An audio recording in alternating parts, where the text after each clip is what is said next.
So ಇವತ್ತು ನಾವ್ ಏನಪ್ಪಾ ಅಂದ್ರೆ ನಿಮ್ಗೆ ನಮಸ್ಕಾರ ಅಂದ್ವಿ, ಬಟ್ ಅವ್ರಿಗೆ ಗೊತ್ತಾಗ್ಲಿಲ್ಲ ನೀವ್ ಯಾರು ಅಂತ. ನಮ್ಗೆ ನೀವ್ ಯಾರು ಅಂತ ನಮ್ಗೆ ಗೊತ್ತಾಗೇ ಆಗ್ಲಿ ಹತ್ರ 1 ವರ್ಷ ಆಗೋಯ್ತು. ಸತ್ಯ ಸರ್, ನೀವ್ ಯಾರು ಅಂತ ಗೊತ್ತಾಗೋಯ್ತು ಅಲ್ವಾ. ಸೊ ಇವ್ರು ಬೇರೆ ಯಾರು ಅಲ್ಲ, ಬ್ಯಾಂಗ್ಳೂರಿನ ಕತೆಗಾರ, ನಿರ್ದೇಶಕರು. ಸೊ ಕಾರ್ತಿಕ್ ಅವರಿದ್ದಾರೆ ನಮ್ಮ ಜೊತೆ. ಸರ್ ತಮ್ಮನ್ನು ಭೇಟಿಯಾಗಿ ಖುಷಿ ಆಯ್ತು. ಇಲ್ಲಿ ಭೇಟಿ ಅಲ್ಲ, ಶೂಟಿಂಗ್ ಪ್ಲೇಸ್ ಅಲ್ಲೇ ಭೇಟಿಯಾಗಿ ಖುಷಿ ಆಯ್ತು ನಮ್ಗೆ. ಅದೇ ನಿಮ್ಮ ಬಾಂಧವ್ಯ ಒಂದು ಸಿನಿಮಾ ಹಿಂದೆಯಿಂದನೂ ಇದೀವಿ ನಾವು. ಹೌದು, ಚಾಣಾಕ್ಷ ಇಂದ. ಹೌದು, ಚಾಣಾಕ್ಷ, ಅದಾದ್ಮೇಲೆ 0% ಲವ್, ಅದಾದ್ಮೇಲೆ ಈ ಸಿನಿಮಾ. ಸೊ 3 ಸಿನಿಮಾ ಅನ್ನದಾತರು ಅಂತ ಹೇಳ್ಬೋದು. ಈಗ ಸರ್ ಬೆಂಗಳೂರಿನ ಸಿನಿಮಾ ಓಕೆನಾ. ಸೊ ಚಾಕ್ಲೇಟ್ ಹೀರೋ, ಬರೀ ಚಾಕ್ಲೇಟ್ ಹೀರೋ ಅಲ್ಲ ಇವರು, ಈಗ ಆಕ್ಷನ್ ಹೀರೋ ಅಂತಾನು ಪ್ರೂವ್ ಮಾಡ್ಬಿಟ್ಟಿದ್ದಾರೆ ಆಲ್ರೆಡಿ ಕೀರ್ತಿ ಸರ್. ಹೌದಾ? ಎಲ್ಲರೂ ಅಷ್ಟೇ, ಹುಡುಗರು ತುಂಬಾ ಇಷ್ಟ ಪಡ್ತಾರ ಅವ್ರನ್ನ. ಆ ಕಣ್ಣು ಕಣ್ಣು ಸಲ್ಲಿಗೆ ಆ ಹಾಡ್ ಬಂದ್ಮೇಲೆ ಅಂತೂ ಇವ್ರ ಕ್ರೇಜ್ ಅಂತೂ ಸಖತ್ ಆಗೋಯ್ತು. ಸೊ ಅದು ದಿ ಬಾಸ್ ಅವರ ಸಿನಿಮಾ ಬೇರೆ. ಸೊ ಅದ್ರೊಳಗೆ ಇವ್ರಿಗೊಂದು ಹಾಡು, ಆ ಒಂದು ಕ್ಯಾರೆಕ್ಟರ್ ಸೂಪರ್ ಆಗಿತ್ತು. ಸೊ ಸರ್ ಈಗ ಬ್ಯಾಂಗ್ಳೂರ್ ಇನ್ ಅಂತ ಹೆಸರು ಬಂದಿದ್ದು ಹೆಂಗೆ? ಸೊ ಈ ಸಿನಿಮಾಗೂ ಬೆಂಗಳೂರಿನಿಗೂ ಏನು ಸಂಬಂಧ? ಸರ್, ಬ್ಯಾಂಗ್ಳೂರಿನ ಅನ್ನೋ ಟೈಟಲ್ ಇದೆಯಲ್ಲ, ಅದಕ್ಕೆ ಆದಂತ ಕೆಲವೊಂದು ಡಿಸ್ಕಷನ್ಸ್ ತುಂಬಾ ಬೇರೆ ತರ. ಯೂಶಲಿ ಕಾನ್ಸೆಪ್ಟ್ ರೆಡಿ ಆಗ್ಬಿಡ್ತು, ಕಾನ್ಸೆಪ್ಟ್ ರೆಡಿ ಆಗಿ ಸ್ಟೋರಿ ಎಲ್ಲ ಫೈನಲೈಸ್ ಆಯ್ತು, ಬಟ್ ನಮ್ಗೆ ಟೈಟ್ಲ್ ಇಲ್ಲ. ನಾವೇನೇನೋ ಅನ್ಕೊಂಡು ಏನೇನೋ ಒಂದು ಕೆಲವೊಂದು ಧರ್ಮ ರಕ್ಷತೆ ಅವ್ರ ಹೆಸರು ಮೇಲೆ ಟೈಟ್ಲ್ ಇರೋಣ ಅಂತ ಏನೇನೋ ಪ್ಲಾನ್ ಮಾಡ್ಕೊಂಡು, ಬಟ್ ಲಿಟ್ರಲ್ ಇದು ಯಾವ್ದು ವರ್ಕ್ ಆಗ್ಲಿಲ್ಲ. ಸೊ ಫೈನಲ್ ಆಗಿ ಇಲ್ಲ ಏನಾದ್ರು ಒಂದು ಹೊಸ ತರ ಇರಬೇಕು ಅಂದಾಗ ನಮ್ಮ ಕಾನ್ಸೆಪ್ಟ್ ಏನಿತ್ತಲ್ಲ, ಆ ಕಾನ್ಸೆಪ್ಟ್ ಮ್ಯಾಚ್ ಆಗೋ ತರ same as usual Gandhinagar story. So ಗಾಂಧಿನಗರದ ಸುತ್ತಬೇಕಾದಾಗ ಒಂದು ಪರ್ಟಿಕ್ಯುಲರ್ ಹೋಟೆಲ್ ನಿಮ್ಗೆ ನಮ್ಮ ಪೋಸ್ಟರ್ ಡಿಸೈನರ್ ಬಂದು ಲಕ್ಕಿ ಸರ್, ಅವ್ರ ಸ್ಟುಡಿಯೋ ಆಪೋಸಿಟ್ ಅಲ್ಲಿ ನಿಮ್ಗೊಂದು ಹೋಟೆಲ್ ಇದೆ, BG ಇನ್ ಅಂತ. ಅಲ್ಲಿ ನಿಂತಿದ್ದಾಗ ಬಂದಂತ ಐಡಿಯಾ BG ಇನ್ ಅನ್ನೋದನ್ನ ಬ್ಯಾಂಗ್ಳೂರ್ ಇನ್ ಮಾಡ್ಕೊಂಡಿದೀನಿ. ಇದು ನನ್ನ ಸೈಟಿ ಅಷ್ಟೇ ನೋಡಿ. ಅದಕ್ಕೆ ನೀವು ಡೈರೆಕ್ಟರ್ ಆಗಿರೋದು ನೋಡಿ. ನಿಂತ ಜಾಗದಲ್ಲಿ ಏನ್ ಕ್ರಿಯೇಟಿವ್ ಇರುತ್ತೋ ಅವ್ರಿಗೆ ಡೈರೆಕ್ಟರ್ ಅಂತಾರೆ, ಕರೆಕ್ಟ್ ಅಲ್ವಾ? ಆ ಕ್ರಿಯೇಟಿವ್ ಇರಬೇಕು, ಅವಾಗಲೇ ಅವ್ರು ಡೈರೆಕ್ಟರ್ ಆಗಕ್ಕೆ ಸಾಧ್ಯ, ಕರೆಕ್ಟ್ ಅಲ್ವಾ ಸರ್? ಓಕೆ ಸರ್, ಈ ಕತೆ ಹೇಳಿದ್ ನೀವು ಫಸ್ಟ್ ಇದೇ ನಿರ್ದೇಶಕರ ನೀವು ಹೇಳಿದ್ದು ಅಥವಾ ಹೇಗೆ ಸರ್? ನಿರ್ಮಾಪಕರಿಗೆ ಹೇಳಿದ್ದ ಫಸ್ಟ್ ಈ ಕತೆನ? ಹೌದು. First Venkatesh sir producer, so ಅವ್ರಿಗೆ ಫಸ್ಟ್ ಸ್ಟೋರಿ ಹೇಳಿದ್ದು. ಅವ್ರು ಹೇಳಿದ್ ಒಂದೇ ಮಾತು, ನಿಮ್ಗೆ ಸ್ಟೋರಿ ನಂಗೆ ಇಷ್ಟ ಆಗಿದೆ ಕತೆ, ಸಿಂಪಲ್, ನೀನ್ ಇದನ್ನ ತಗೊಂಡೋಗಿ ನನಗೆ ಇಷ್ಟ ಆಗಿರುವಂತ ಧರ್ಮ ಸರ್ ಹೇಳಿ ಫಸ್ಟ್. ಬಿಕಾಸ್ ಆ ಪ್ರೊಡ್ಯೂಸರ್ ಸರ್ದು ಮತ್ತೆ ಧರ್ಮ ಸರ್ದು ಒಂದು ಲಾಂಗ್ ಜರ್ನಿ ಇದೆ ಫ್ರಮ್ ಚಾಣಾಕ್ಷ. ಸೊ ಹಂಗಾಗಿ ಅವ್ರು ಫಸ್ಟ್ ಧರ್ಮ ಸರ್ ಹೇಳು ಅಂತಂದ್ರು. ಧರ್ಮ ಸರ್ ಹೇಳಿದೆ. ಸೊ ಸಿಂಪಲ್ ಆಗಿ ಹೇಳ್ಬೇಕಂದ್ರೆ ಧರ್ಮ ಸರ್ ಇಸ್ ವೆರಿ ಸ್ವೀಟ್. ಹೇಳಿದ ತಕ್ಷಣ ಕತೆ ಸೂಪರ್ ಆಗಿದೆ, ಮಾಡೋಣ, ನನಗೂ ಒಂದು ಹೊಸ ಚೇಂಜ್ ಓವರ್ ಬೇಕು ಅಂತ ಹೇಳಿ ಅಕ್ಸೆಪ್ಟ್ ಆಯ್ತು. ಒಬ್ಬರೇ ಹೀರೋ, ಫಸ್ಟ್ ಹೇಳಿದಿರೋ ಅವರೇ, ಓಕೆ ಆಗಿದ್ದೀರೋ ಅವ್ರು. ಸೊ ಆಮೇಲೆ ಸರ್ ಒಬ್ರು ಸೀನಿಯರ್ ಆರ್ಟಿಸ್ಟ್ ಬೇರೆ ಇದಾರಲ್ಲ, ಆಕ್ಟರ್ ಇದಾರೆ, ಲೆಜೆಂಡ್. ನಾವು ಇಷ್ಟಪಡುವಂತವ್ರು, ಚಿಕ್ಕ ವಯಸ್ಸಿಂದ ಅವ್ರನ್ನ ನೋಡೋದಂತ ಡಬಲ್ ಕ್ಯಾರೆಕ್ಟರ್ ಅದು ಮಹಾಲಕ್ಷ್ಮಿ ಮೇಡಮ್ ಅವ್ರ ಜೊತೆ ಕಾಂಬಿನೇಷನ್ ಅಲ್ಲಿ ಆ ಡ್ಯಾನ್ಸಿಂಗ್ ಕಿಂಗ್ ಅಂತ ಹೇಳ್ಬೋದು ಅವ್ರನ್ನ, ಕರೆಕ್ಟ್ ಅಲ್ವಾ? ಎಸ್, ನಾನು ಹೇಳೋದ ಬೇಡ ಅವ್ರ ಹೆಸರು ಶಶಿಕುಮಾರ್ ಸರ್ ಅವರು. ಸೊ ಅವ್ರ ಬಗ್ಗೆ ಏನ್ ಹೇಳ್ತಾರೆ, ಈ ಕ್ಯಾರೆಕ್ಟರ್ ಹೆಂಗೆ ಅವರೇ ಬೇಕು ಅಂತ ಹೆಂಗಾಯ್ತು? ಸರ್, ಶಶಿಕುಮಾರ್ ಸರ್ಗಿಂತ ನಮ್ಗೆ ಬೆಟರ್ ಆಪ್ಷನ್ ಅನ್ನೋಂಥ ಥಾಟೇ ಇರ್ಲಿಲ್ಲ.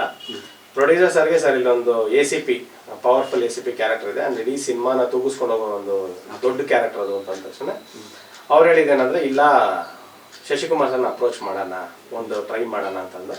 ಸೊ ಆಸ್ ಯೂಶುವಲ್ ಅವ್ರ ಮನೆಗೆ ಹೋಗಿ ಮೀಟ್ ಮಾಡಿ, ಅವರು ಫೈನಲ್ ಆಗಿ ನನಗೆ ಹೇಳಿದಿಷ್ಟೇ, ಸ್ಟೋರಿ ಚೆನ್ನಾಗಿದೆ, ಸ್ಕ್ರಿಪ್ಟ್ ವರ್ಕ್ ಆಗ್ತಿದೆ, ಸೊ ಫೈನ್ ಅಂತ ಅಂದರು.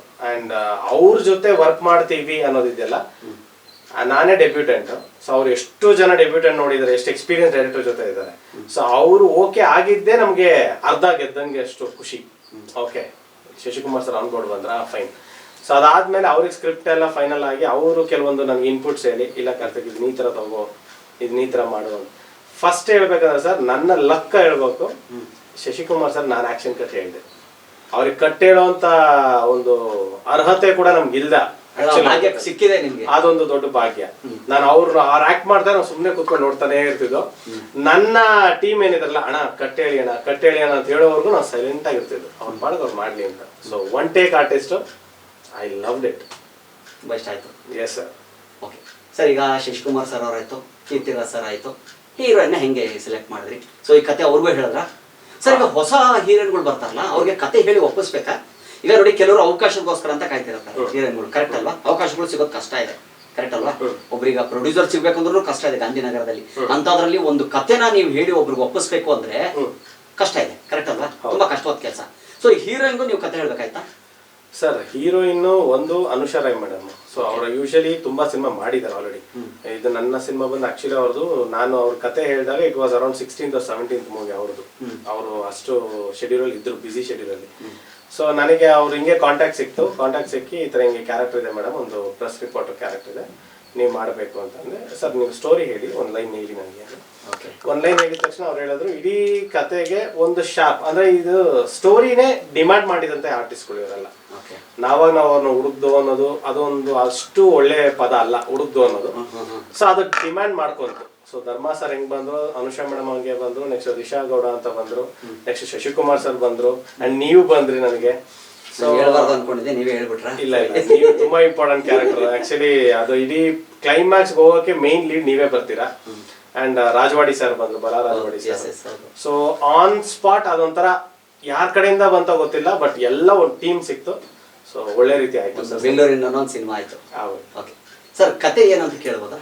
ಆಕ್ಷನಾ, ಲವ್ ಸ್ಟೋರಿನಾ, ಅಥವಾ ಸಸ್ಪೆನ್ಸಾ? ಹೇಳ್ತೀರಾ ಹೇಳಲ್ಲ, ರಿವೀಲ್ ಮಾಡ್ತೀರಾ ಮಾಡಲ್ಲ? ಮಾಡಬಾರ್ದು ಅಂತ ನನ್ನ ಪ್ರಕಾರ ಅನ್ಸುತ್ತೆ. ಬಟ್ ನೀವು ಅದನ್ನ ಯಾವ ರೀತಿಯಲ್ಲಿ ಹೇಳಕ್ಕೊಡ್ತೀರಾ? ಜನ ಯಾಕೆ ನೋಡ್ಬೇಕು ಬೆಂಗಳೂರಿನ? ಸರ್ ನನ್ನ ಸಿನಿಮಾನ ನಾವು ಆಕ್ಚುಲಿ ಬೇಸಿಕಲಿ ನಮ್ಗೆ ಹೆಂಗಿದೆ ಅಂದ್ರೆ, ನನ್ನ ಸಿನಿಮಾ ನೋಡುವಂಥವ್ರಿಗೆ ಒಂದು ನಾಲೆಡ್ಜ್ ಸಿಗ್ಬೇಕು. ಪ್ಲಸ್ ನಾವೇನೋ ಒಂದು ಪ್ರಾಬ್ಲಮ್ ಬಗ್ಗೆ ಡಿಸ್ಕಸ್ ಮಾಡ್ತೀವಿ, ಆ ಪ್ರಾಬ್ಲಮ್ ಒಂದು ಸೊಲ್ಯೂಷನ್ ಕೊಡ್ತೀವಿ. ಯೂಶಲಿ ಕೆಲವು ಸಿನಿಮಾಸ್ ನೋಡಿದಾಗ ಕಮರ್ಷಿಯಲ್ ಸಿನಿಮಾ ಆದ್ರೆ ಎಸ್ಪೆಷಲಿ ಏನಂತಂದ್ರೆ ಕಮರ್ಷಿಯಲ್ ಎಲಿಮೆಂಟ್ಸ್ ಇರುತ್ತೆ, ಸಿನಿಮಾ ಒಂದು ಹೈಯಲ್ಲಿ ಹೋಗ್ತಾ ಇರುತ್ತೆ.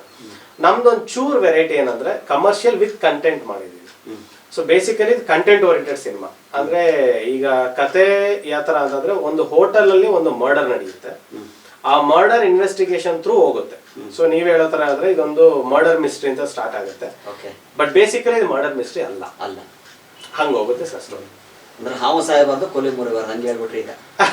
ಅಂದ್ರೆ ಜನ ಥಿಯೇಟರ್ ಬಂದು ನೋಡ್ಬೇಕು ಸರ್. ಬಟ್ ನನ್ನ ಸಿನಿಮಾ ನೋಡಿದವರು ಕ್ಲೈಮ್ಯಾಕ್ಸ್ ನೋಡ್ಕೊಂಡು ಆಚೆ ಬಂದ ತಕ್ಷಣ ಅವ್ರ ಮೈಂಡ್ ಇರೋದು ಒಂದೇ, ಪ್ರತಿಯೊಬ್ಬ ತಂದೆ ತಾಯಿ ಅವರ ಮಕ್ಕಳ ಬಗ್ಗೆ ಯೋಚನೆ ಮಾಡ್ತಾರೆ, ಪ್ರತಿಯೊಬ್ಬ ಮಕ್ಕಳು ಅವ್ರ ತಂದೆ ತಾಯಿ ಬಗ್ಗೆ ಯೋಚನೆ ಮಾಡ್ತಾರೆ. ಅದೊಂದು ವರ್ಡ್ ನಾನು ಹೇಳ್ಬೋದು. ಅಂದ್ರೆ ಮೆಸೇಜ್ ಓರಿಯೆಂಟೆಡ್ ಅಂತ ಮೆಸೇಜ್ ಕೊಟ್ಟಿದ್ದೀರಾ? ಚಿಕ್ಕ ಮೆಸೇಜ್. ಸೂಪರ್. ಓಕೆ, ಕೊಟ್ಟಿದ್ದೀರಾ.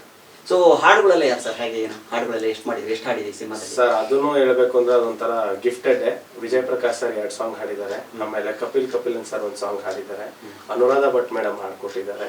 ತಿರ್ಗಿ ಆಮೇಲೆ ನಮ್ಮ ಮ್ಯೂಸಿಕ್ ಡೈರೆಕ್ಟರ್ ಅರವಿಂದ್ ಮುರಳಿ ಅಂದ್ಬಿಟ್ಟು ಒಂದು ಪ್ಯಾಥೋ ಬಿಟ್ಟು ಫಾದರ್ ಸಾಂಗ್ ಇತ್ತು, ಅದೊಂದು ಹಾಡ್ಕೊಟ್ಟಿದ್ದಾರೆ. ಸೊ ಟೀಮ್ ಹೊಸದೇ, ಎಲ್ಲ ನನ್ನ ಟೀಮ್ ಹೊಸ ಟೀಮೇ. ಬಟ್ ಸಿಂಗರ್ಸ್ ನನಗೆ ದೊಡ್ಡವರೇ ಸಿಕ್ಕಿದ್ರು. So Vijay Prakash sir first lyrics ನೋಡ್ತಿದ್ದಂಗೆನೆ ಸಾಂಗ್ ಚೆನ್ನಾಗಿದೆ, ಹಾಡ್ತೀನಿ ನಾನು. ವಿಜಯ್ ಪ್ರಕಾಶ್ ಸರ್ ಹಾಡಿದ್ದಾರೆ? ಅವರೇ ಹಾಡಿದ್ದಾರೆ. ಸರ್ ಯಾವ್ದನ್ನ ಒಂದು ಹಾಡಿದ್ರು ಹೇಳೋದಂದ್ರೆ? ಒಂದು ಟೈಟಲ್ ಟ್ರ್ಯಾಕ್ ಹಾಡಿದ್ದಾರೆ, ಬೆಂಗಳೂರಿನ ಅಂತಾನೆ ಟೈಟಲ್ ಟ್ರ್ಯಾಕ್ ಇದೆ. ಇನ್ನೊಂದು ಲವ್ ಸಾಂಗ್ ಇದೆ, ಅದು ಆಲ್ರೆಡಿ ಯೂಟ್ಯೂಬ್ ಅಲ್ಲಿ ರಿಲೀಸ್ ಆಗಿದೆ. ಸೊ ಅದೊಂದು ಹಾಡಿದ್ದಾರೆ. ಸೊ ಎಲ್ಲ ದೊಡ್ಡವರೇ ಹಾಡಿದ್ದಾರೆ ಸರ್. ಬಟ್ ಜನಕ್ಕೆ ಅದೆಷ್ಟು ಚೆನ್ನಾಗಿ ರೀಚ್ ಆಗುತ್ತೆ ಅನ್ನೋದ್ರ ಮೇಲೆ ನಮ್ಮ ಸಿನಿಮಾ ಒಂದು ಗೆಲುವಿದೆ ಅಂತ ನಾವು ಭಾವಿಸ್ತೀವಿ. Okay sir, okay. ಈಗ ಇದ್ರ ಬಗ್ಗೆ ಹೇಳಿದ್ರಿ, ನೀವು ಸಿನಿಮಾ ಬೆಂಗಳೂರಿನ ಅಂತ ಹೇಳಿದ್ರಿ. ಸೊ ಅವ್ರು ಹುಟ್ಟಿದ್ದು ಒಂದು ಗಾಂಧಿನಗರದಲ್ಲಿ ನಿಂತಾಗ ಏನನ್ನು ನೋಡಿದ್ರು ಅಂತ ಹೇಳಿದ್ರಿ, ಓಕೆನಾ? ಸೊ ನಿಮಗೆ ನಿರ್ದೇಶಕರಾಗಬೇಕು ಅಂತ ಯಾಕಿತ್ತು ಸರ್? ನೀವು ಡೈರೆಕ್ಟರ್ ಆಗ್ಬೇಕಂತ ಹೆಂಗ್ ಬಂದ್ರಿ? ನೀವು ಬೇರೆ ಫೀಲ್ಡ್ ಇತ್ತು ಅಥವಾ ಫಸ್ಟ್ ಇದೇ ಸಿನಿಮಾನ ನೀವು ಡೈರೆಕ್ಷನ್ ಮಾಡಿದ್ದು, ಇಲ್ಲ ಬೇರೆ ಕಡೆ ಅಸಿಸ್ಟೆಂಟ್ ಆಗಿ ವರ್ಕ್ ಮಾಡಿದ್ರಾ ಅಥವಾ ಹೇಗೆ? ಸರ್ ಬೇಸಿಕಲಿ ನಾನು ಬಂದು ಇಂಜಿನಿಯರ್ ಬಿಟ್ಟು ಫಿಲಮ್ ಫೀಲ್ಡ್ಗೆ ಬಂದವರು. ನಮ್ಗೆ ಇನ್ಸ್ಪಿರೇಷನ್ ಅಂತ ಬಂದ್ರೆ, ನಾನು ಚಿಕ್ಕ ವಯಸ್ಸಿಂದನೂ ಶಿವಣ್ಣ, ಅಪ್ಪು ಸರ್ ಇವ್ರನ್ನ ನೋಡ್ಕೊಂಡು ಬೆಳೆದವರು. ಹಾರ್ಡ್ ಕೋರ್ ಶಿವಣ್ಣ ಅವ್ರ ಫ್ಯಾನ್ ನಾವು. ಸೊ ಅವಾಗಿಂದಾನು. ಸೊ ಇಂಡಸ್ಟ್ರಿಗೆ ಬಂದ್ಮೇಲೆ ಹೆಂಗಾಯ್ತು ಅಂದ್ರೆ, ನಾವು ಈಗ ಕೆಲವು ಹೀರೋಗಳ ಕ್ಯಾರೆಕ್ಟರ್ಸ್ ನಮ್ಗೆ ತುಂಬಾ ಹತ್ರಕ್ಕೆ ರಿಲೇಟ್ ಆದ್ಮೇಲೆ ಇವೆಲ್ಲ ಇಲ್ಲ, ನಾವು ಇಂಡಸ್ಟ್ರಿಗೆ ಬಂದ್ಮೇಲೆ ನಾವು ಇಂಡಸ್ಟ್ರಿ ಫ್ಯಾನ್, ನಾವು ಈ ಫ್ಯಾನ್ ಆ ಫ್ಯಾನ್ ಅಂತ ಹೇಳಬೇಕಲ್ಲ. ಬಟ್ ಇಂಡಸ್ಟ್ರಿಗೆ ನನ್ಗೆ ಎಲ್ಲಾ ಹೀರೋಗಳು ಇಷ್ಟ ಆಗ್ತಾರೆ. ಸೊ ಸಿನಿಮಾಗೆ ಬರಬೇಕು ಅಂತ ಹೇಳಿದ್ದು ಫಸ್ಟ್ ಡಿಸಿಷನ್ ನಮ್ಮ ತಂದೆಗೇನೆ. ಒಂದು ಟಾಟಾದಲ್ಲಿ ವರ್ಕ್ ಮಾಡ್ತಿದ್ದೆ, ಸಡನ್ ಆಗಿ ನಮ್ಮ ತಂದೆಗಿಲ್ಲ ನನಗೆ ಸಿನಿಮಾ ಮಾಡಬೇಕು ಅಂತಿದ್ದೀನಿ. ಅವರೊಂದು ಇನ್ಸ್ಟಿಟ್ಯೂಟ್ ಹೇಳಿದ್ರು, ಇನ್ಸ್ಟಿಟ್ಯೂಟ್ ಇಂದ ನಮ್ಮ ಅಭಿರಾಮ್ ಸರ್ ಅಂತ ಡೈರೆಕ್ಟರ್ ಸಿಕ್ಕಿದ್ರು. ಅವ್ರ ಹತ್ರ ನಾನು ಸಿನಿಮಾ ಅವ್ರಿಲ್ಲ, ಕರೋನಾದಲ್ಲಿ ಸ್ವಲ್ಪ ಹಾರ್ಟ್ ಇಶ್ಯೂಸ್ ಆಗೇನಾಯ್ತು. ಸೊ ಅವರಿಂದ ಸಿನಿಮಾ ಫೀಲ್ಡ್ಗೆ ಎಂಟರ್ ಆದೆ. ಅದಾದ್ಮೇಲೆ ಸುರೇಶ್ ಅಣ್ಣ ಅಂತ ಹೇಳ್ಬಿಟ್ಟು ಒಬ್ರು ಕ್ಯಾಮ್ರಾಮನ್, ಅದೇ ಆ ಸಿನಿಮಾ ಕ್ಯಾಮ್ರಾಮನ್, ಅವ್ರ ಮುಖಾಂತರ ನಂಗೆ ವೆಂಕಟೇಶ್ ಸರ್ ಸಿಕ್ಕಿದ್ರು. ವೆಂಕಟೇಶ್ ಸರ್ ಸಿಕ್ಕಿದ್ಮೇಲೆ ಧರ್ಮ ಸರ್ ಸಿಕ್ಕಿದ್ರು. ಸೊ ಹಂಗಾಗಿ ಬೆಂಗಳೂರು. ಸೊ ಬಟ್ ನಾವು ಇನ್ನೊಂದು ಹೇಳಕ್ಕೆ ಇಷ್ಟಪಡ್ತೀನಿ ಸರ್, ನೀವು ಸ್ಪಾಟಲ್ಲಿ ನೋಡಿದೆ ನಾನು, ನೀವು ಮಾತಾಡೋಂಥದ್ದು. ಸೊ ಡೈರೆಕ್ಷನ್ ಬಗ್ಗೆ ಇರ್ಬೋದು, ತುಂಬ ಚೆನ್ನಾಗಿ ಮಾಡಿದ್ರಿ, ಸಖತ್ತಾಗಿ ಅದ್ಭುತವಾಗಿ ಮಾಡಿದ್ರಿ. ಹೊಸಬ್ರು ಅನ್ನೋ ಥರ ನೀವು ತೋರಿಸಿಲ್ಲ ಅಲ್ಲಿ. ನನ್ನ ಪ್ರಕಾರ ನಾನು ನಿಮ್ಮನ್ನ ಭೇಟಿ ಆದೆ, ಬಟ್ 0% ಲವ್ಲಿ ಭೇಟಿಯಾಗಿದ್ದೆ, ಚಾಣಕ್ಯಲು ಭೇಟಿಯಾಗಿದ್ದೆ. ಬಟ್ ನಿಮ್ಮ ಎಕ್ಸ್ಪೀರಿಯನ್ಸ್ ಹೆಂಗಿತ್ತು ಅಂದರೆ, ದೊಡ್ಡ ನಿರ್ದೇಶಕರು ಎಷ್ಟು ದೊಡ್ಡ ಸಿನಿಮಾ ಮಾಡಿರ್ತಾರಲ್ಲ ಆ ಲೆವೆಲ್ ನೀವು ಡೈರೆಕ್ಷನ್ ಮಾಡಿದ್ರಿ. ಯಾಕಂದ್ರೆ ಅಲ್ಲಿ ಯಾರಿಗೂ ಏನೋ ತೊಂದರೆ ಆಗಿಲ್ಲ, ಇಲ್ಲ ನೀವು ಡೈಲಾಗ್ ಕೊಡೋದಾಗ್ಲಿ, ಸೊ ಕ್ಯಾಮ್ರಾದ ಮುಂದೆ ನಿಂತ್ಕೊಂಡಾಗಲಿ ನೀವೆಲ್ಲ ತುಂಬ ಚೆನ್ನಾಗಿ ಮಾಡಿದ್ರಿ. ಬಟ್ ಇಷ್ಟೊಂದು ಎಕ್ಸ್ಪೀರಿಯನ್ಸ್ ಹೆಂಗೆ ಸರ್? ಈಗ ನೀವು ಇಂಜಿನಿಯರ್ ಅಂದ್ರಲ್ಲ ಸರ್, ನೀವು ಇಂಜಿನಿಯರಿಂಗ್ ಇಂಜಿನಿಯರಿಂಗ್ ನಿಮ್ಮನ್ನ ಒಪ್ಕೊಂಡ್ರ? ಇಂಜಿನಿಯರಿಂಗ್ ಬಿಟ್ಬಿಟ್ಟು ನೀವು ಯಾಕೆ ಡೈರೆಕ್ಷನ್ ಹೋಗ್ತಾ ಇರ್ತೀನಿ? ಮನೇಲಿ ತುಂಬಾ ಸಪೋರ್ಟ್ ಇದ್ದಾರೆ ಸರ್, ಅಮ್ಮ ಎಲ್ಲ ವೆರಿ ಸಪೋರ್ಟಿವ್. ಅಂಡ್ ನೀವ್ ಹೇಳಿದ್ರಿ ಡೈರೆಕ್ಷನ್ ತುಂಬಾ ಎಕ್ಸ್ಪೀರಿಯನ್ಸ್ ಆಗಿ ಮಾಡಿದೆ ಅಂತ, ಸತ್ಯವಾಲು ಸುಳ್ಳು ಸರ್. ಅದು ಯಾಕೆ ಅಂದ್ರೆ ನನಗೆ ಆ ಥರ ಎಕ್ಸ್ಪೀರಿಯನ್ಸ್ ಆಗಿ ಇರೋ ಥರ ಫೀಲ್ ಮಾಡಿಸಿದ್ ನನ್ನ ಟೀಮ್ ಸರ್. ಎಸ್ಪೆಷಲಿ ನನ್ನ ಟೀಮಲ್ಲಿರುವಂಥ ವ್ಯಕ್ತಿಗಳು, ನನ್ನ ಆನಂದಣ್ಣ ಆಗಿರ್ಬೋದು, ದೀಕ್ಷೆ ಆಗಿರ್ಬೋದು, ವಿಜಯ್ ಆಗಿರ್ಬೋದು, ಮದನ್ ಆಗಿರ್ಬೋದು, ಇವ್ರ ಸಪೋರ್ಟ್ ಹಂಗಿರುತ್ತೆ. ಸೊ ಬೇಸಿಕಲಿ ಹೆಂಗಂದ್ರೆ ನನ್ನನ್ನ ಆರಾಮಾಗಿ ಇರಿಸೋದಕ್ಕೆ ಪಾಪ ಇವ್ರು ಕಷ್ಟಪಟ್ಟಿದ್ದಾರೆ ಟೀಮಲ್ಲಿ. ಸೊ ಈಗ ಸೆಟ್ ಅಲ್ಲಿ ಏನೋ ಪ್ರಾಬ್ಲಮ್ ಆಗ್ತಾ ಇದೆ, ಏನೋ ರೆಡಿ ಮಾಡ್ಬೇಕು ಅಂದ್ರೆ ದೀಕ್ಷಿತ್ ನಿಂತ್ಕೊಂತಾನೆ, ಡೈಲಾಗ್ ಕೊಡ್ಬೇಕು, ಡೈಲಾಗ್ ಹೇಳಿಸ್ಬೇಕು ಅಂದಾಗ ಆನಂದಣ್ಣ ವಿಜಿ ನಿಂತ್ಕೊಂತಾರೆ, ಇನ್ನೇನೋ ಪ್ರಾಪರ್ಟೀಸ್ ಬೇಕು, ನೆಕ್ಸ್ಟ್ ಸೀನ್ ಏನ್ ಬೇಕು ಅನ್ನೋದಕ್ಕೆ ಮದನ್ ನಿಂತ್ಕೊಂತಾನೆ. ಸೊ ಈ ಕಲೆಕ್ಟಿವ್ ವರ್ಕ್ ಅಲ್ಲಿ ನಾನ್ ಕಂಫರ್ಟಬಲ್ ಆಗಿದ್ದೆ ಸರ್, ಅಷ್ಟನ್ನ ಹೇಳ್ಬಲ್ಲ.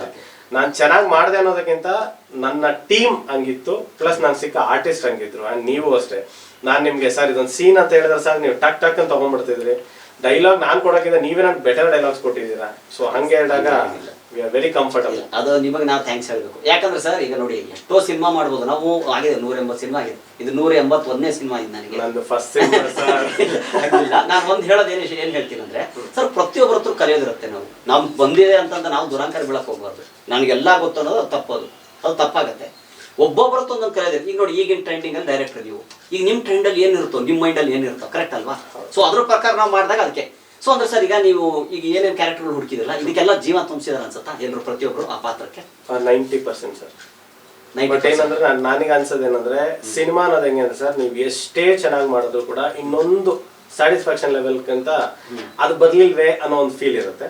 ಸೊ ಆ ಥರ ಹೋದಾಗ ಎಲ್ಲೋ ಒಂದ್ ಕಡೆ ನನ್ನ ಟೀಮ್ ಸಕ್ಕದಾಗಿ ವರ್ಕ್ ಮಾಡಿದ್ದಾರೆ, ನನ್ನ ಆರ್ಟಿಸ್ಟ್ ಚೆನ್ನಾಗಿ ವರ್ಕ್ ಮಾಡಿದ್ದಾರೆ, ಅಂಡ್ ನನ್ನ ಕ್ಯಾಮ್ರಾ ಟೀಮ್ ಇರ್ಬೋದು, ಆಮೇಲೆ ನನ್ನ ಲೈಟಿಂಗ್ ಟೀಮ್ ಇರ್ಬೋದು, ಪ್ರತಿಯೊಂದು team, in post production team ಇರ್ಬೋದು, ಪ್ರತಿಯೊಬ್ರು ಸಖತ್ ಎಫರ್ಟ್ ಆಗಿ ವರ್ಕ್ ಮಾಡಿದ್ದಾರೆ. ಒಂದು ಹೊಸ ಟೀಮ್ ನಮಗೊಂದು ಅವಕಾಶ ನಮ್ಮ ಚಿತ್ರರಂಗ ಸಿಕ್ಕಿದ್ರೆ ನಾವು ಇನ್ನೂ ಸ್ವಲ್ಪ ಬೆಟರ್ ಸಿನಿಮಾಸ್ ಮಾಡ್ಬೋದು ಅನ್ನೋ ಒಂದಿದು. ಅಂಡ್ ಎಲ್ಲ ಅವ್ರ ಕೈಲಿದೆ ಸರ್, ನಮ್ಮ ಕೈಲಿಲ್ಲ. So hoping for the best. ಅದೇ ಅಣ್ಣವ್ರು ಹೇಳ್ತಾರಲ್ಲ ಅನ್ನದಾತರು ಅಂತ.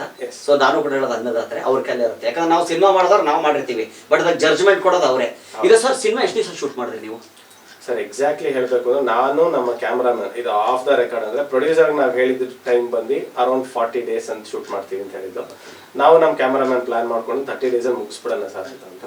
ಒಂದು ಜಾತ್ರೆ ಎಪಿಸೋಡು, ಆಮೇಲೆ ಕೆಲವೊಂದು ಚಿಕ್ಕ ಚಿಕ್ಕ ಬಿಟ್ಸ್ ಪೋರ್ಷನ್ಸ್ ಶೂಟ್ ಮಾಡೋದಕ್ಕೋಸ್ಕರ ಸ್ವಲ್ಪ ಅದೇನ್ ಪ್ರೊಡ್ಯೂಸರ್ ಹೇಳಿದ್ವು ಅದಕ್ಕಿಂತ ಒಂದು 2 ದಿನ ಮುಂಚೆನೆ ಮುಗಿಸ್ಕೊಟ್ರು. ಸೂಪರ್. ಅಂದ್ರೆ 38ನೇ ದಿವಸಕ್ಕೆ ಮುಗಿಸ್ಬಿಟ್ಟಿದ್ದೀರಾ? ಮುಗಿಸಿದೀವಿ ಸರ್. ಮುಗಿಸ್ಬಿಟ್ಟಿದ್ದೀರಾ ಸರ್. ಎಲ್ಲೆಲ್ಲಿ ಮಾಡಿದ್ರು shoot? Sir Bengaluru surrounding full ಆಗಿದೆ. ಅಂಡ್ ಒಂದು ನಮ್ಮ ಕುಂಬ್ಳಗೋಡ ಬಿಡದಿ ಸೈಡ್ ಸರೌಂಡಿಂಗ್ ಆ ಕಡೆ ಒಂದು ವಿಲೇಜ್ ಪೋರ್ಷನ್ಸ್ ಅದೆಲ್ಲ ಆ ಮೈಸೂರು ಕಡೆ. ಸೊ ಇಲ್ಲೇ ಸರೌಂಡಿಂಗ್ ಆಲ್ಮೋಸ್ಟ್ ಬೆಂಗಳೂರಿನ ಆಗಿರೋದ್ರಿಂದ ಬೆಂಗಳೂರು ದಾಟಿ ಹೋಗಿಲ್ಲ, ಬೆಂಗಳೂರಿನೇ ಆಗಿದೆ, ಹೆಸರು ಹಂಗೆ ಇದೆ. ಸೊ ಓಕೆ ಸರ್, ಈ ಕತೆ ಹುಟ್ಕೊಂಡಿದ್ದೀವಿ, ಈ ಕತೆ ನಿಮಗೆ ಮಾಡ್ಬೇಕಂತ ಹೇಳಿ ಒಪ್ಕೊಂಡ್ರು ಅಂತ ಹೇಳಲ್ಲ ಕತೆ. ಸೊ ಈ ಕತೆ ನಿಮ್ಗೆ ಹುಟ್ಟಿದ್ದೇವೆ, ನೀವು ಕ್ರಿಯೇಟ್ ಮಾಡಿದ್ರ ಅಥವಾ ಈಗ ನಿಮ್ದೆ? ಇಲ್ಲ ಸರ್, ಇದೊಂದು ಕೆಲವೊಂದು ಲೈವ್ ಎಕ್ಸ್ಪೀರಿಯನ್ಸಸ್ ಅಲ್ಲೇ ತಗೊಂಡಿರೋದು. ಅಂದ್ರೆ ನನ್ನ ಫ್ರೆಂಡ್ ಒಬ್ರು, ನನ್ನ PU ಫ್ರೆಂಡ್ ಒಬ್ಬ ಇದ್ದ, ಅವ್ನ ಲೈಫಲ್ಲಿ ನಡೆದಂತ ಕೆಲವು ಇನ್ಸಿಡೆಂಟ್ಸ್ ನನಗೆ ಇದರಲ್ಲಿ ಒಂದು ಬ್ರೇಕಪ್ ಸೀನ್ ಇದೆ. ಬ್ರೇಕಪ್ ಸೀನ್, ಲವ್ ಸೀನ್ ಅಂತ ಏನ್ ಬರೋದಲ್ಲ, ಇದೆಲ್ಲ inspired from his love story. So ಹಂಗೆ ಆಸ್ ಇಟ್ ಈಸ್ ಎತ್ಕೊಂಡಿದ್ದೀನಿ. ನೆಕ್ಸ್ಟ್ ಇದರಲ್ಲಿ ಸೆಕೆಂಡ್ ಹಾಫ್ ಅಲ್ಲಿ ಒಂದು ಬಿಟ್ ಬರುತ್ತೆ. ಆ ಪೋರ್ಷನ್ ಬಂದಾಗ ಅದು ಒಂದು ನಾವು ಕ್ರಿಯೇಟ್ ಮಾಡಿದ್ವಿ. ಸೆಕೆಂಡ್ ಹಾಫ್ ಅಲ್ಲಿ ಏನ್ ಬರುತ್ತೋ ಅದು ನಾವು ಕ್ರಿಯೇಟ್ ಮಾಡೋದು. ಕ್ಲೈಮ್ಯಾಕ್ಸ್, ಪ್ರೀ ಕ್ಲೈಮ್ಯಾಕ್ಸ್, ಆಮೇಲೆ ಏನ್ ಕಂಟೆಂಟ್ ಏನಿತ್ತಲ್ಲ ಇದು ಆಸ್ ಯೂಶುವಲ್ ಆಲ್ರೆಡಿ ಇತ್ತು. ಈಗ ನೀವು ಸಿನಿಮಾದವ್ರಾದ್ರೆ ಏನಾಗುತ್ತೆ, ನಾವು ತುಂಬಾ ಸಿನಿಮಾಸ್ ನೋಡ್ತಾ ಇರ್ತೀವಿ, ತುಂಬಾ ಓದಕ್ ಸ್ಟಾರ್ಟ್ ಮಾಡ್ತಿರ್ತೀವಿ, ಆಮೇಲೆ ಯಾವ್ದೋ ಒಂದು ಇನ್ಫಾರ್ಮೇಶನ್ಸ್ ಶೇರ್ ಆಗ್ತಾ ಇರುತ್ತೆ. ಅದನ್ನೊಂದು ಸ್ಟ್ರೈಕ್ ಆದಂತ ಒಂದು ಸಾಲಿಡ್ ಇನ್ಫಾರ್ಮೇಶನ್ ಇಟ್ಕೊಂಡು ಈ ಕಥೆನ ಇಟ್ಕೊಂಡು. ಸೊ ನನ್ನ ಡೈರೆಕ್ಟರ್ ನನಗೆ ಹೇಳ್ಕೊಟ್ಟಿದ್ದೇನೆಂದ್ರೆ ಎಂಟ್ರಿ ಚೆನ್ನಾಗಿರ್ಲಿ, ಇಂಟರ್ವಲ್ ಸಕ್ಕದಾಗಿರ್ಲಿ, ಕ್ಲೈಮ್ಯಾಕ್ಸ್ ಒಂದು ಮೆಸೇಜ್ ಓರಿಯೆಂಟೆಡ್ ಇರಲಿ. ಸೊ ಆಟೋಮೆಟಿಕಲಿ ಸಿನಿಮಾ ಇನ್ ಮಿಕ್ಕಿದೆಲ್ಲ ಕೂತ್ಕೊಳ್ಳುತ್ತೆ ಅಂತ ಹೇಳಿದ್ರು ಅಭಿರಾಮ್ ಸರ್. ಸೊ ಅದು ನಾನು ಫಾಲೋ ಮಾಡಿದ್ದೀನಿ. ಸೊ ಅದು ಬಿಟ್ರೆ ಎಲ್ಲ ಅವ್ರು ಹೇಳ್ಕೊಟ್ಟಿದ್ದು ನಾವು ಮಾಡಿದ್ವಿ ಅಷ್ಟೇ. ಸರ್ ಮ್ಯೂಸಿಕ್ ಡೈರೆಕ್ಟರ್ ಯಾರು? ಆಸಿಫ್ ಅಂತ ಅರವಿಂದ್ ಅಂತ ಹೇಳ್ಬಿಟ್ಟು. ಆಸಿಫ್ ಅರವಿಂದ್ ಅಂತ ಇಬ್ರು. ಸೊ ಅವರು ಹೊಸ ಟೀಮ್ ಒಂದು ಅವ್ರದ್ದೊಂದು ಸ್ಕೂಲ್ ಇದೆ, ಮ್ಯೂಸಿಕ್ ಸ್ಕೂಲ್ ಇದೆ. ಸೊ ಅಲ್ಲಿಂದ ನಾವು ಕಾಂಟ್ಯಾಕ್ಟ್ ಮಾಡಿ ವಿಜಯ್ ನನ್ನ ಟೀಮ್ ಇಂದಾನೆ ವರ್ಕ್ ಆಗಿ, ಸೊ ಅಲ್ಲಿಂದ ಮಾತಾಡ್ಕೊಂಡು ಅವರು ಫಸ್ಟ್ ನಮಗೆ ಅವ್ರ ಹತ್ರ ಹೋಗಿದ್ದು ಕೂಡ ಯಾವ ತರ ಅಂದ್ರೆ, ಸಿನಿಮಾ ಆಲ್ಮೋಸ್ಟ್ ನಾವು ಅರ್ಧ ಕಾಲ್ ಭಾಗ ಸ್ಟಾರ್ಟ್ ಆಗಿತ್ತು, ಅದಾದ್ಮೇಲೆ ಅವ್ರ ಹತ್ರ ಹೋಗೋದು, ಸರ್ ಹಿಂಗಿದೆ ಸ್ಪೀಡ್ ಫೇಸ್ ಸಿನಿಮಾ ಇದೆ, ತುಂಬಾ ಸ್ಪೀಡ್ ಆಗಿ ಹೋಗ್ಬಿಡುತ್ತೆ, ಇಂಟರ್ಕಟ್ ಜಾಸ್ತಿ ಇದೆ ಅಂತ ಅಂದಾಗ. ಸೊ ಸೈಡ್ ಇಲ್ಲ ಸರ್ ಚಾಲೆಂಜಿಂಗ್ ಆಗಿದೆ, ವಿಲ್ ಡೂ ಇಟ್ ಅಂತ ಹೇಳಿ ಪಾಪ ಅವ್ರು ನೈಟ್ ಅಂಡ್ ಡೇ ವರ್ಕ್ ಮಾಡಿದ್ರು. ಸೊ ಫಾರ್ ಬೆಟರ್ ಔಟ್ಪುಟ್ ಅಷ್ಟೇ. ನೀವು ಸಿನಿಮಾ ನೋಡಿದಾಗ ನಿಮ್ಗೆ ಆ ಕ್ವಾಲಿಟಿ ಆಫ್ ವರ್ಕ್ ಗೊತ್ತಾಗುತ್ತೆ.